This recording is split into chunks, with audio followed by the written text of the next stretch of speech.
नमस्कार साथियों, मैं आपका दोस्त बिजनेस कोच डॉक्टर उज्जवल पाटनी पेश है इंडियन इकोनॉमी पर बहुत ही डिटेल्ड केस स्टडी।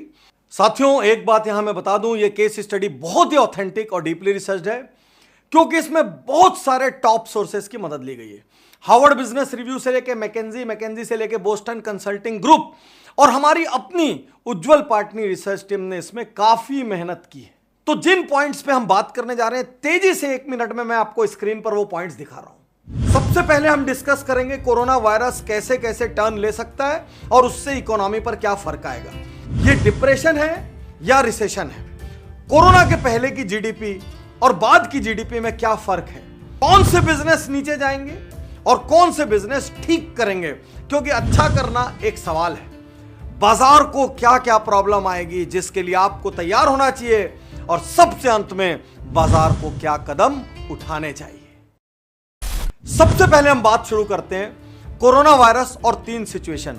तो पहली सिचुएशन यह है कि कोरोना अभी आया हुआ है, यह 2-3 महीने और चला और उसके बाद यह पूरी तरीके से समाप्त हो गया। तो आप देखिए यहां पर एक वी कर्व बन रहा है। कोरोना ने इकोनॉमी को नीचे लाया, नीचे में हल्का सा शैलो कर्व बना, उसके बाद तेजी से इकोनॉमी रिबाउंड हो गई। तो 1 क्वार्टर का जो नुकसान लगा सो लगा, लेकिन वी शेप की एक रिकवरी यहां पर साफ नजर आती है।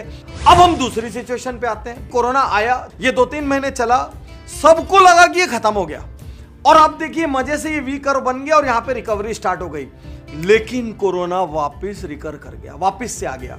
तो अब यहां पर कहीं पार्शियल लॉकडाउन होगा, कहीं वापस से फुल लॉकडाउन होगा। यहां पे ये इकोनॉमी फिर हिलना डुलना शुरू हो गई, ये ऊंच नीच इकोनॉमी में आ जाएगी। ये दूसरी सिचुएशन है। यहां पर जो रिकवरी का समय है वो बढ़ जाएगा और आप पे, हम पे, सब पे डायरेक्ट इंपैक्ट आएगा। अब तीसरी सिचुएशन, इसमें कोरोना आया, इकोनॉमी को नीचे ले गया, लेकिन वो खत्म ही नहीं हुआ और वो तब तक खत्म नहीं हुआ जब तक वैक्सीन नहीं आ गई। अब इस सिचुएशन में इकोनॉमी को देखते हैं, जीडीपी को देखते हैं। तो आप देखिए ये नीचे आई, ये नीचे आ गई, लेकिन ये ऊपर नहीं गई, ये काफी समय तक नीचे रह गई। हल्का सा एक बार रिबाउंड की, फिर नीचे रह गई और बहुत लंबा टाइम नीचे रह के फिर ये ऊपर गई, तब गई जब वैक्सीन बन गई। तो साथियों, पहले तो सारे बिजनेस कोचेस, सारे एक्सपर्ट्स एक बात समझ लो, एक दिन में अचानक ये कोरोना खत्म नहीं होगा। तीनों सिचुएशन में कोई भी सिचुएशन आ सकती है और ये हम अभी दुनिया में देख रहे हैं। तो साथियों, पहली सिचुएशन और दूसरी सिचुएशन को बाजार संभाल लेगा। यदि तीसरी सिचुएशन आई तो हम बहुत भयावह स्थिति में लैंड कर जाएंगे, जिसका नाम है द ग्रेट डिप्रेशन। तो यहां पर एक क्षण यह भी बताना इंटरेस्टिंग हुआ कि ग्रेट डिप्रेशन क्या था। 29 अक्टूबर 1929 को अचानक अमेरिका का स्टॉक मार्केट क्रैश करता है और उसको फॉलो करते करते पूरी दुनिया का स्टॉक मार्केट क्रैश कर जाता है। इकोनॉमी बर्बाद हो जाती है। जीडीपी आप सोच नहीं सकते 1% के नीचे चले गई।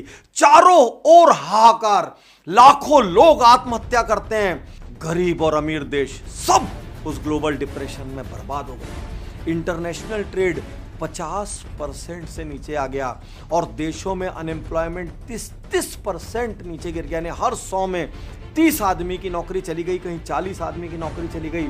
लोग पैसे को यूं बचा के रखने लग गए। रोटी सब्जी दाल चावल या जिस देश में जो भी खाया जाता है जो सुपर एसेंशियल है, उसको छोड़ के हर चीज का खर्च बंद हो गया। भारी मात्रा में दुनिया डिप्रेशन में चली गई। उसको कहते हैं ग्रेट डिप्रेशन। तो जो सिनेरियो में यहां पर थर्ड स्थिति में बता रहा हूं, जहां पर वायरस की वैक्सीन आने में यदि कुछ वक्त लग गया तो ग्रेट डिप्रेशन में चले जाएंगे। लेकिन इस वक्त वर्ल्ड इतना एडवांस्ड हो चुका है कि मुझे ग्रेट डिप्रेशन की उम्मीद कम है, इसलिए मैं इसको रिसेशन मान के चल रहा हूं।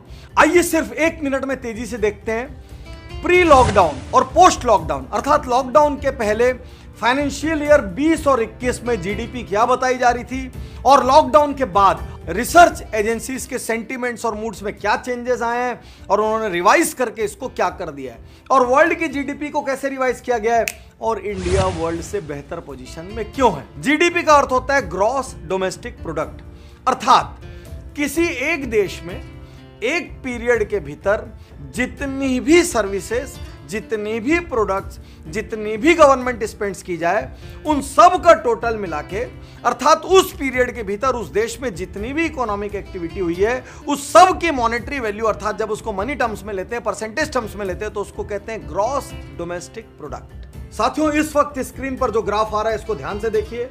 क्रिसिल ने पहले दिया था 5.2, रिवाइज करके कर दिया 3.5। मूडीज इसने पहले दिया था 5.3 और इसने रिवाइज करके खूब जम के गिरा दिया 2.5। और इकोनॉमिस्ट इंटेलिजेंस यूनिट EIU ने पहले दिया था 6.0 और अब इन्होंने दिया है 2.1। तो यहां पर यह क्लियरली दिख रहा है कि वर्ल्ड ओवर जो टॉप एजेंसीज है, इन लोगों ने लॉकडाउन पीरियड के बाद हमारी रेटिंग को गिराया है। लेकिन हमारी तुलना में वर्ल्ड का जीडीपी क्या चल रहा है और क्यों हम एक सेफर साइड में हैं, यहां पर यह समझना जरूरी है। देखिए, ड्यूश बैंक ने वर्ल्ड की जीडीपी 3.3 रखी थी, उसको गिरा के कर दिया 2.4। फिच रेटिंग्स ने 2.5 रखी थी, उसको गिरा के कर दिया 1.3। और मॉर्गन स्टैनले ने 3.4 रखी थी, उसको गिरा के अनइमेजिनेबली कर दिया 0.3। यदि ये हो गया तो ग्लोबल डिप्रेशन वाला मामला हो जाएगा। और जेपी मॉर्गन ने कमाल कर दिया, उसने ग्लोबल डिप्रेशन में उतार दिया है शायद। 2.5 से उन्होंने -1.1 कर दिया। अब हम वर्ल्ड की जीडीपी क्या चल रही है एक क्षण के लिए उसको छोड़ दें, लेकिन सिर्फ इंडिया से तुलना देखें तो आप देखिए इंडिया की लोवेस्ट रेटिंग्स भी जो की गई है 3.5, 2.5। तो साथियों, वर्ल्ड की जीडीपी के मुकाबले इंडिया की जीडीपी ऑलरेडी बहुत हायर साइड में है। हर बिजनेस ओनर एक लाइन ध्यान में रखे, कोरोना के बाद कस्टमर का सेंटिमेंट क्या रहेगा। Anything that I can live without, I will live without that. इस सिद्धांत पे पूरी की पूरी कंज्यूमर साइकोलॉजी मूव करेगी, क्योंकि कंज्यूमर कोई भी ऐसी चीज जिसकी इसको तत्काल जरूरत नहीं है उसमें वो हाथ नहीं लगाना चाहेगा। साथियों, अब मैं आपको आपकी मनपसंद चीज बताने जा रहा हूं। मेरा बिजनेस कहां रहेगा, ऊपर जाएगा कि नीचे आएगा, अवसर बढ़ेंगे कि अवसर घटेंगे। लेकिन जब मैं कहूं ना कि कपड़ा ऊपर जाएगा तो तुरंत ये मत सोच लेना कि मेरी कपड़े की दुकान ऊपर जाएगी, क्योंकि इसमें कुछ और फैक्टर्स हैं। तो उन पे मैं लाइट डालूंगा कि यदि किसी एक ट्रेड में मान लो 4 लोग हैं तो किसका ऊपर जाएगा और किसका नीचे जाएगा, बहुत ध्यान से देखना। तो सबसे पहले जितने भी फियर प्रोडक्ट्स हैं, फियर प्रोडक्ट्स यानी डर के समय काम आने वाले प्रोडक्ट, वो सारे प्रोडक्ट ऊपर जाएंगे, उनकी पूरी सप्लाई चेन अच्छा करेगी। तो साथियों, आइए मैं आपको स्क्रीन पे लिस्ट दिखाता हूं कौन कौन से बिजनेस फियर से रिलेटेड हैं जो कि ठीक करेंगे। हॉस्पिटल्स अच्छा करेंगे, टेस्ट लेबोरेटरीज अच्छा करेंगी, फार्मा कंपनीज अच्छा करेंगी, दवाइयां बेचने वाले मेडिकल स्टोर अच्छा करेंगे, इंश्योरेंस जो कि पूरा का पूरा भय का सौदागर है वो अच्छा करेगा। इस वक्त लोगों को हेल्थ की खूब चिंता हो जाएगी, हेल्थ फूड और सप्लीमेंट अच्छा करेंगे। लोग बाहर नहीं जा पाएंगे, बाहर जाते हुए डरेंगे, जिम जाते हुए डरेंगे, तो होम एक्सरसाइज इक्विपमेंट अच्छा करेंगे। लोग बाहर जाके छोटी छोटी चीजों का टेस्ट नहीं करा पाएंगे, इसलिए होम मेडिकल इक्विपमेंट भी अच्छा करेंगे। कोरोना के जितने दुश्मन हैं, household disinfectants, sanitizers, soaps, mask, ये सब अच्छा करेंगे। अब हम बात करते हैं उन सारी इंडस्ट्रीज की जिनको भगवान ने आगे ई शब्द लगा के भेजा है। एंटरटेनमेंट मत समझ लेना, क्योंकि कोरोना के पीरियड में हम सबको एंटरटेनमेंट की आदत लग गई है। ई कॉमर्स अच्छा करेगा। देखो, अमेजॉन आखिरी दिन तक माल बेचता रहा। यूएस में अमेजॉन के शेयर्स हाईएस्ट पे ट्रेड कर रहे थे, वो तो सरकार ने लॉकडाउन कर दिया, नहीं तो भाई ये घर घर डिलीवर करते ही रहते। तो सारे ई कॉमर्स वाले अच्छा करेंगे। ई लर्निंग, ई मीटिंग, अब देखो अचानक ये अखबार बड़े बड़े ऐड से भर गए, बाइजू से भर गया, अपग्रेड से भर गया, उधर कोर्सेरा से भर गया, उधर यूडेमी से भर गया। अचानक जूम जो कि ई मीटिंग वाली कंपनी है वो उठ के एकदम से शेयर उसका कूद पड़ा, आसमान पे चढ़ गया। ई मार्केटिंग अच्छा करेगा, अर्थात डिजिटल मार्केटिंग, क्योंकि कंपनियों को समझ में आ जाएगा कि आगे भी कोरोना ऊपर नीचे कुछ महीने तक होता रहेगा, तो कुछ महीने तक ई मार्केटिंग अच्छा करेगा। ई ऑटोमेशन ये अचानक ही जोर पकड़ेगा, क्योंकि लॉकडाउन में लोगों को समझ में आ गया कि रिमोट वर्किंग होना आवश्यक है और ऐसा वायरस अगली बार भी आ सकता है। ई सबसे बड़ा ई कौन सा ई? Entertainment, entertainment, entertainment. ये भाई लोग अच्छा करेंगे, क्योंकि इस पीरियड में आपको इस नए नशे की फुल आदत हो चुकी है। ई सिक्योरिटी अच्छा करेगा, जितने भी लोग ई सिक्योरिटी की फील्ड्स में, क्योंकि लोगों को लॉकडाउन में समझ आ गया दूर से डेटा को प्रोटेक्ट करना है, दूर से अपनी फैक्ट्री को नजर भी रखना है, तो वो सारे कैमरे वैमरे, सीसीटीवी, सारे रिमोट सेंसिंग इक्विपमेंट्स, तो ई सिक्योरिटी अच्छा करेगी। ई वॉलेट्स अच्छा करेंगे, फोन पे अच्छा करेगा, पेटीएम अच्छा करेगा, गूगल पे अच्छा करेगा, और भी बाकी जितने उद्योग है जिनमें ई पेमेंट की फैसिलिटी है। एंटरटेनमेंट मीडिया, तो अभी हम डिसेमिनेट करने अर्थात रिलीज करने वालों की बात कर रहे थे, लेकिन जितनी भी कंपनियां मीडिया मैन्युफैक्चर करती है, जो भी सीरियल बनाती है, जो भी शॉर्ट मूवीज बनाते हैं, जो भी म्यूजिक बनाते हैं, यहां तक कि यूट्यूब पे जितने भी यूट्यूबर ई कंटेंट बनाते हैं, ये सारे लोग अच्छा करेंगे। ई में मैं आपको कुछ और चीजें ऐड करना चाहता हूं। चूंकि होम वर्किंग चालू होगी, तो अभी लॉकडाउन खुलने के बाद मुझे ऐसी उम्मीद है जिन जिन कंपनीज ने अपने स्टाफ को लैपटॉप नहीं दिया है वो कंपनीज लैपटॉप देगी, तो लैपटॉप इंडस्ट्री में एक टेम्परेरी स्पाइक आएगा। चूंकि होम वर्किंग स्टार्ट होगी तो एंटीवायरस या इस तरीके की जितनी भी चीजें जो ई इकोनॉमी में काम करती है वो सारी चीजों में स्पाइक आएगा। हेडफोन्स, ईयरफोन्स, इनमें स्पाइक आएगा। अलग अलग सॉफ्टवेयर जो डिस्टेंस से कनेक्ट करने में या रिमोट वर्किंग में मदद करते हैं, ये सारी ई कैटेगरी में स्पाइक आएगा। क्योंकि अभी कंपनियां तुरंत पहला निर्णय ये लेने वाली है, सारी ऐसी व्यवस्था खड़ी कर लो कि अगली बार यदि गलती से लॉकडाउन आ जाए तो हम हमारी टीमों को अपने घर से बैठकर काम दे सकें और घर से बैठकर फीडबैक ले सकें, और जरूरत पड़े तो घर में हम भी बैठ के एक दूसरे का चेहरा देख लें, एक दूसरे क्या काम कर रहे हैं वो देख लें।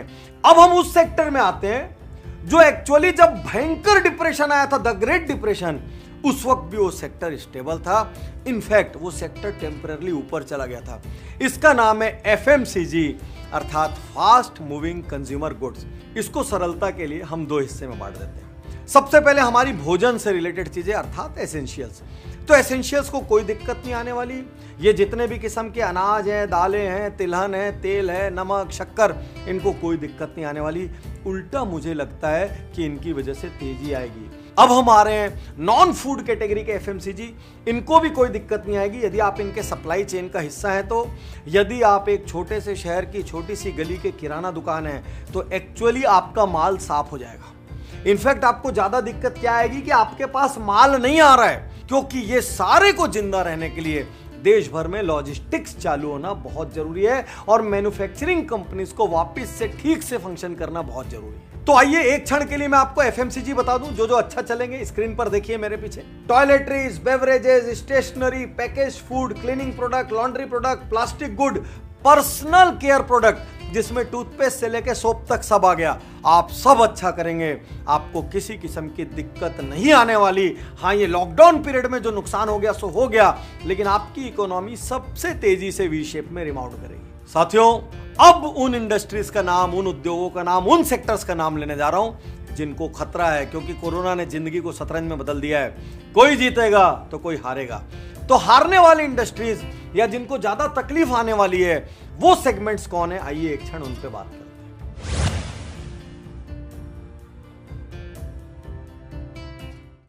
कम खर्च में सरल हिंदी में घर बैठे सीखिए बिजनेस बढ़ाना, भारत का सबसे बड़ा business and life coaching portal.